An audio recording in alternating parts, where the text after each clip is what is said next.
diga uma coisa, Percy, olhando para esses três, em especial para a criança, o que uma criança de 7 anos pode esperar da própria mãe? Carinho, afeto e principalmente, aí no caso, quando ela escolheu o companheiro, o menino se espelha na figura do pai, que no caso aí é ausente. Eu não sei o que aconteceu com o pai dele, mas não vive mais com a mãe. Segurança? Então, Proteção? ele espera ser protegido, amado, bem tratado, respeitado, educado. É o sonho de uma criança e que se espelha no pai. No caso aí é o padrasto, mas é o pai que para ele está cumprindo a função paterna. Se a sua mãe chega para você de casa, chega para você, Percival, e fala: meu filho, vá por aqui, vá por esse caminho. Ô meu filho, venha comigo para cá. Você iria atrás da sua mãe, não iria? Claro. Afinal de contas, ela que te colocou no mundo. Se tem alguém que nós devemos acreditar, é a nossa própria mãe. Se você tem dúvida, né, desse mundo, quem verdadeiramente gosta de você, tenha certeza, sua mãe sempre vai torcer pelo seu bem. Afinal de contas, você foi gerado por ela. Mas neste caso, se você vai me dizer que é óbvio, se a sua mãe te chama, se você deve seguir os passos dela, se você deve atender ao convite dela, às orientações dela, neste caso, não funciona. Carlos Henrique, infelizmente, foi atraído por um convite da própria mãe.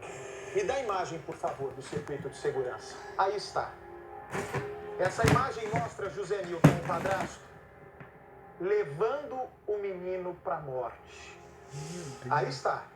7/1/2015. A polícia tem essa imagem. São os últimos passos do menino Carlos Henrique antes de se deparar com a morte. Vem para mim, por favor. Minha gente amiga, como uma criança de 7 anos de idade vai imaginar que um convite da mãe para ir até um determinado local, em Camaçari, no interior da Bahia, seria um convite para a morte? Só que para Alexandra, era mais importante acabar com a vida do filho do que correr o risco do que o filho tinha descoberto dentro de casa.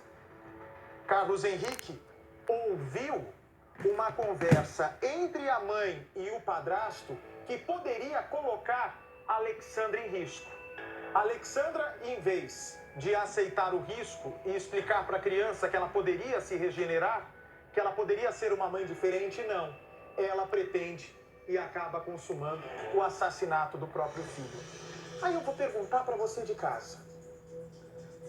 Quanto vale a vida de um filho, Percy? Você consegue arriscar um palpite, mensurar O isso? filho é tudo na vida, é onde você deposita suas esperanças, você tem um estímulo, garra, vontade de viver, querer o que você não teve, você quer oferecer para o seu filho. Você faz para o seu filho o que você pode fazer de melhor. Um pai, se descobre que o filho está doente, ele pede a Deus para que passe a doença para ele, em vez de ver o filho sofrendo. Não é esse tipo de pai, de mãe que a gente conhece no Brasil? Graças a Deus, a maioria, pessoas que amam seus filhos de verdade. Pena que para a justiça, especialmente nesse caso, não é bem assim. Para a justiça brasileira, uma mãe que mata um filho com a ajuda do companheiro é nada perto do crime cometido. Veja comigo. Carlinhos tinha apenas 7 anos. Era um menino alegre, cheio de sonhos, como qualquer criança da idade dele. Mas há pouco menos de 5 anos, ele teve a vida interrompida de forma covarde. E restaram apenas as boas lembranças e fotos como esta no quadro, que a avó de Carlinhos se apega. Ficou mais triste ainda pra mim, porque veio a recordação todinha. Agora, no dia 20 de dezembro, faz o quê? 5 anos que eu vi ele.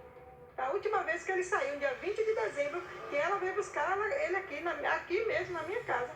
Dia 20 de dezembro ela veio buscar para passar o fim de ano com ela e retornar com ele. Mas como a gente discutiu, né, que ela disse que, porque o menino se queixou do marido dela, ela olhou para minha cara, chamou ele de nojento, insuportável, que se ela se retasse que ele não viria mais. E ela cumpriu, ele não veio mais. Dona Teresa é a avó paterna. O menino Carlinhos era criado por ela. A criança morava nesta casa e tinha este cão de estimação, que na época era apenas um filhote. Todos da família sentem muita falta do garoto. Quando a gente pensa naquela criança, que é uma criança que ela tirou toda a liberdade, todos os sonhos, e a gente se pergunta por que ela fez isso, se ele morava com a gente, ele vivia com a gente, não era com ela. As investigações mostraram que a Alessandra planejou a morte do próprio filho de apenas apenas 7 anos. O companheiro dela teria sido o autor. Ele atraiu a criança prometendo um carretel de linha e uma pipa. Trouxe ele até este local para que ele pudesse brincar. Mal sabia Carlinhos que estava indo em direção à morte. José Nilton levou Carlinhos para os fundos deste terreno onde há um curso d'água. Colocou o menino dentro da água e ainda asfixiou até a morte. O júri popular dos dois aconteceu na última sexta-feira e eles foram condenados pelo crime de homicídio.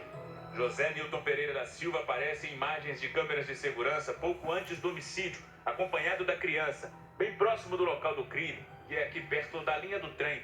O caso exigiu muito das equipes de investigações da Delegacia de Homicídios.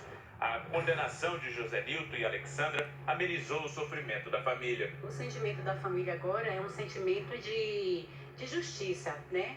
De felicidade pelo lado da justiça ter sido feita. Foi feita, ele já está pagando, ela vai ser encontrada porque a justiça de Deus tarda, mas não falha. E com as fotos dela sendo divulgada, aí vai ser mais fácil ainda dela ser encontrada. E pro outro lado, a tristeza entre nós vai continuar, né? Na época do crime, Alessandra chegou a registrar na delegacia o desaparecimento do filho Carlinhos. Fez campanhas em redes sociais e até buscas pelas ruas na tentativa de localizar o menino. Mas o companheiro dela, anos depois, foi preso por tráfico de drogas e acabou confessando que também matou Carlinhos a mando da própria mãe.